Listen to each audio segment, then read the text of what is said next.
Жителите на селото Блатец, кое се наоѓа во општина Виница, денеска ќе излезат на протести со трактори, ќе ја блокираат локацијата каде се очекува да започне изградбата на малата хидроцентрала Блатешница. Жителите велат дека надлежните со години немаат слух за проблемот. Тие сметаат дека со изградба на оваа хидроцентрала ќе им пресуши и онака малата количина на вода што ја имаат од селската река Блатешница. Германската изборна комисија утрово потврди дека демохристијаните на Ангела Меркел победија на парламентарните избори со 33% од гласовите.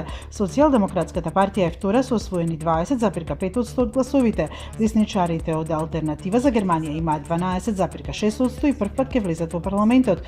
Доволно гласови за Бундестагот имаат и либералите од ФДП, Зелените и Левицата. Американскиот претседател Доналд Трамп подпиша нов указ со којим се забранува влез во САД на граѓаните на Северна Кореја, Венецуела и уште 5 земји, соопшти синоќа Белата куќа. Новите мерки кои ќе стапат во сила на 18 октомври се однесуваат и на државјаните на Иран, Чад, Сирија, Јемен и Сомалија.